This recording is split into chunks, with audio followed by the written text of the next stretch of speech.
What's going on, everybody? Today I'll be going over if EVERNIGHT is going to be meta in version 3.6 of Honkai Star Rail. Is this going to be the second coming of Honkai Star Rail, or is it going to be complete gacha fodder? Now, the answer is going to depend entirely on the characters you have and the characters you're willing to invest into. Now, EVERNIGHT is a really niche sub DPS, meaning that there is only two ways that you can even use her for now, at least until there's, future units that come. Number one, and this is going to be the less conventional way, you could use her as a main DPS, but the thing is, you're going to need a lot of investment to make a main DPS EVERNIGHT work. Kind of like with Anaxa, kind of like with actually Hyacinth. There's people with main DPS Hyacinth builds, but it takes a lot of investment. They have naturally high damage multipliers, but you still need to go all in, and I generally wouldn't recommend it unless you genuinely just love EVERNIGHT that much. The more proper way to use her though would be to use her as a sub DPS alongside with Casterus. This is because Casterus heavily appreciates the HP drain that EVERNIGHT has in her own kit, and altogether they'll synergize with each other well, and they'll indirectly buff each other's damage overall, giving you more damage output from your team comp regardless of whoever the other two units are. But ideally you're gonna want, like Tribi, Hyacinth, like the best in slot premium team comp. And the thing is, that's gonna take a lot of investment because there's Tribi who wants her E1. Sometimes you're gonna want her Lycone as well, depending on what kind of build you have.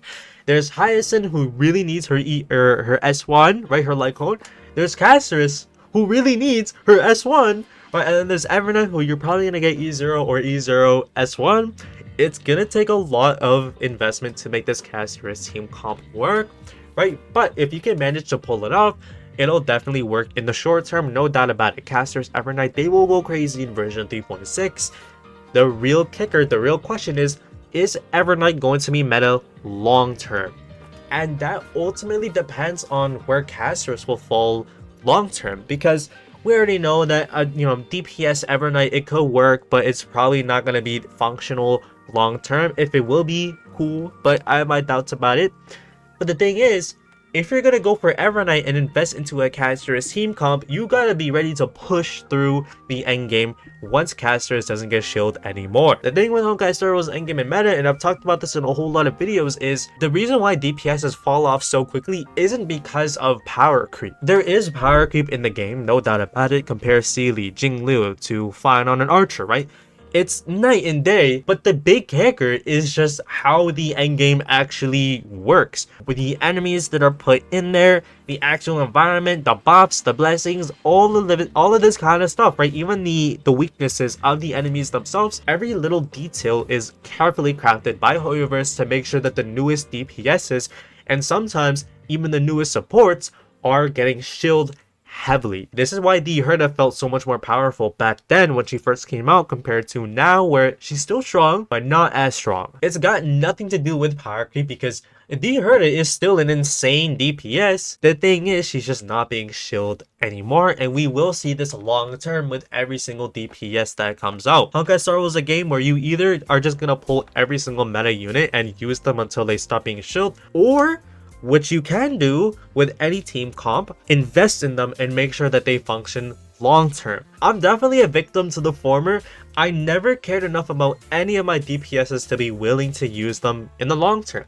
Every time I pulled a DPS, I just wanted to use them temporarily. Even when I got E0 S1 Jingliu, I didn't really care about her fall off because I was already having my eyes set on the next DPS. But if you love a DPS and you want them to work long term, you can just invest into them, right? And when I say invest, I don't mean maxing out their traces, going all in on their relics, getting their Lycones. That's like the bare minimum for investment. When I say investment, I mean like, speed tuning, doing all this kind of crazy stuff to make sure that the units synergize with each other as much as possible.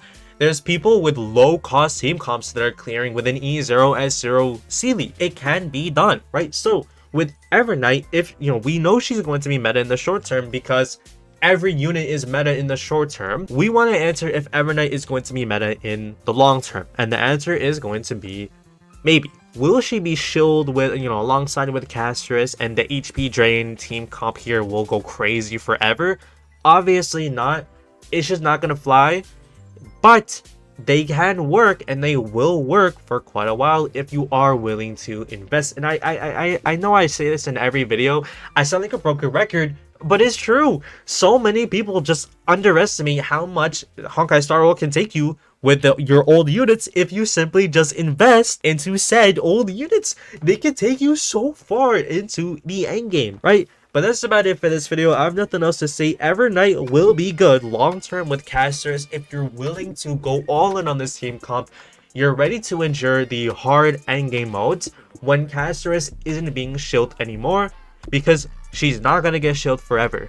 She's the only DPS in the version 3.6 banners, meaning that she will be shielded. We will see Casteress shielding in version 3.6. It's undeniable, it's inevitable, but just because she will be shielded in 3.6 doesn't mean that she's going to be as good by the time we're in version 4.0, 4.1. So if you're scared of investment, right, maybe you have issues with investing into your units, and maybe you already have your eyes set on the newest units, maybe EVERNIGHT isn't for you, because at the end of the day, I really only see her as a tool that will really take you far if you're willing to go all in on casters. But if you just want another crazy DPS, EVERNIGHT's not going to be the one for you. If you just want that next crazy generalist universal harmony unit or support unit, EVERNIGHT's not going to be the unit for you. If you just want to pull EVERNIGHT because you like the way she looks, I hope to dear God you have casters, because if you don't, you're basically locked behind having a main DPS EVERNIGHT, which is going to take so much investment. I don't think the average